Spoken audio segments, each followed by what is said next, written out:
വ്യത്യസ്ത വിഭിന്നമായി ദൈവം ഓരോ വ്യക്തികളോടും ഇടപെടും. ഹല്ലേലൂയ. അവരെ നിയോഗത്തെ ഉറപ്പിക്കും. ഈ ഉപവാസ പ്രാർത്ഥനയിൽ ദൈവം നമ്മിൽ പരമേൽപ്പിച്ചിരിക്കുന്ന അടുത്ത് നമ്മൾ ചെയ്തു തീർക്കേണ്ട കാര്യങ്ങൾ, നമ്മൾ മുന്നോട്ട് ജീവിതം അടുത്ത് ജീവിച്ച് തീർക്കേണ്ട ദിവസങ്ങളിൽ എന്തായി തീരണമെന്നുള്ളത് കർത്താവ് നമ്മോട് സംസാരിച്ചു കൊണ്ടിരിക്കുകയാണ്. 20 ദിനങ്ങൾ കൊണ്ട് ഹല്ലേലൂയ ഈ ആലോചനകത്തും മീഡിയയിലൂടെയും ഒക്കെ നമ്മോട് ദൈവം ഇടപെട്ടുകൊണ്ടിരിക്കുകയാണ്. ഈ ഉപവാസ പ്രാർത്ഥനയിൽ ദൈവത്തിന്റെ ആത്മാവ് ഒന്നുകൂടെ നമ്മെ ഉറപ്പിക്കുകയാണ്. നമ്മൾ ദൈവത്തിന്റെ പദ്ധതികൾ അതിശക്തമായിട്ട് വെളിപ്പെടുത്തേണ്ടതിന് നമ്മുടെ എളിമ, നമ്മുടെ താഴ്മ, വിധേയത്വം ആവശ്യമാണ്. ഹല്ലേലൂയ. താഴ്മയോടുകൂടെ ദൈവസന്നിധിയിൽ ആയിരിക്കുക എന്നത് ദൈവം ആഗ്രഹിക്കുന്ന ഒരു കാര്യമാണ്. ഹല്ലേലൂയ. ആമേൻ, ആമേൻ, ഹല്ലേലൂയ. കർത്താവ് പറയുകയാണ്, അവൻ താഴ്മയുള്ളവർക്കും അവൻ കൃപ പകരുന്നു. ഞാൻ നേരത്തെ പറഞ്ഞതുപോലെ എവിടെയാണ് അവൻ കൃപ വെളിപ്പെടുന്നത്? അത് താഴ്മയുള്ളവർക്കോ കൃപ വെളിപ്പെടുന്നു. അർഹിക്കാത്ത ഇടത്ത്, അർഹിക്കാത്ത തലത്തിൽ പകരപ്പെടുന്ന ഒന്നാണ് കൃപ എന്ന് പറയുന്നത്. എന്നാൽ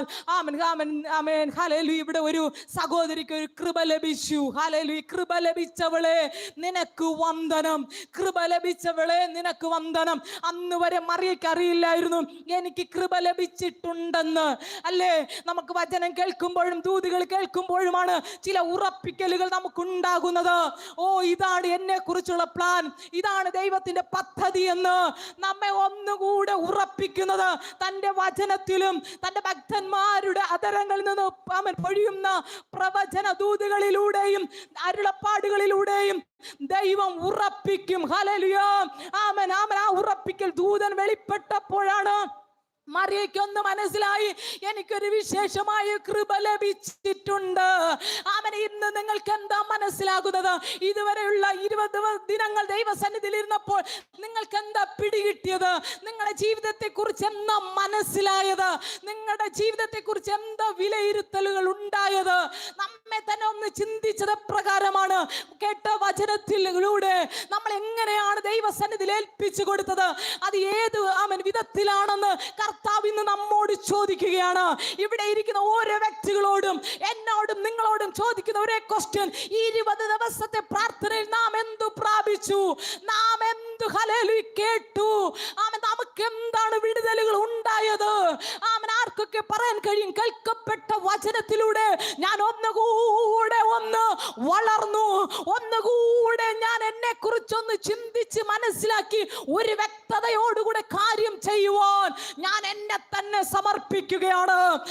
ചെറിയ കുട്ടികൾ മുതൽ മുതിർന്നവർ വരെ ദൈവത്തിന്റെ ആത്മാവ് പറയുന്നത്, അടുത്ത മണിക്കൂറുകളുടെ ജീവിതം ജീവിക്കേണ്ടതിന് ഞാൻ എന്താണ് കർത്താവിൽ നിന്ന് പ്രാപിച്ചത്?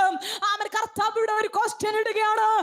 നിങ്ങൾ ഇന്നും ഇവിടെ നിന്ന് മടങ്ങുമ്പോൾ വീടിനകത്ത് പ്രാർത്ഥിച്ചിട്ട് കിടക്കുന്നതിന് മുന്നേ ഒന്നുകൂടെ ഒന്ന് ചിന്തിക്കണം, ഈ 20 ദിവസങ്ങളുടെ പ്രാർത്ഥന എന്റെ ജീവിതത്തിൽ എന്താണ് മാറ്റമുണ്ടായത്? ആത്മീയത്തിലുണ്ടായോ? ഭൗതികത്തിലുണ്ടായോ? ഹല്ലേലൂയ. ജീവിതത്തിന്റെ ശൈലികളിലും സ്വഭാവങ്ങളിലും പെരുമാറ്റങ്ങളിലും എന്താണ് എന്നിൽ മാറ്റമുണ്ടായത്? ഇന്നലെ വരെ തുടർന്ന ജീവിതമല്ല. ഞാൻ ഇന്ന് ഉപവാസ പ്രാർത്ഥന കഴിഞ്ഞിട്ട് ഇറങ്ങി ചെല്ലുന്നത് പഴയ വ്യക്തികളുടെ അടുക്കൽ, പഴയ ജീവിത ശൈലികളിൽ പോകുമ്പോൾ എന്നിൽ വെളിപ്പെടുന്ന മാറ്റം എന്താണ്? വചനം എന്ന കണ്ണാടിയിലൂടെ നാം നമ്മെ തന്നെ നോക്കുക, മറ്റുള്ളവരെയല്ല. ഞാൻ എന്നെ നോക്കുമ്പോഴാണ് എന്റെ കുറവുകളെ കാണാൻ കഴിയുന്നത്. ഞാൻ എന്നെ തന്നെ വീക്ഷിക്കുമ്പോൾ എനിക്ക് പിടികിട്ടും, ഇന്നുവരെ ജീവിച്ച ജീവിതമല്ല, ഇനി ഒന്നുകൂടെ നന്നായി ജീവിക്കാൻ കഴിയും, ഒന്നുകൂടെ ക്രമപ്പെടുത്താൻ കഴിയും, ഒന്നുകൂടെ ശരിയാക്കാൻ കഴിയും. ഹല്ലേലൂയ. ഇന്നലെ വരെ അവിവേകം കൊണ്ട് എന്തൊക്കെയോ സംഭവിച്ചു, ബുദ്ധിഹീനത കൊണ്ട് എന്തൊക്കെയോ സംഭവിച്ചു. പക്ഷേ കർത്താവേ, ഞാൻ നിന്റെ സന്നിധിയിൽ താഴ്മയോടുകൂടെ വരികയാണ്. വചനത്തിന്റെ മുൻപിൽ എന്നെ ഒന്ന് ഒരുക്കണമേ, ഒന്ന് പണിയണമേ, എന്നെ ഒന്ന് ശരിയാക്കണമേ. ഹല്ലേലൂയ. നല്ല കുശവനായ കർത്താവേ, എന്നെ നന്നായി ഒന്ന് പണിയണമേ. ഇന്നലെ വരെ ജീവിച്ച ജീവിതം വേണ്ട, ഇന്ന് വരെ ജീവിച്ച ജീവിതമല്ല. അടുത്ത സെക്കൻഡുകൾ അമിതമായി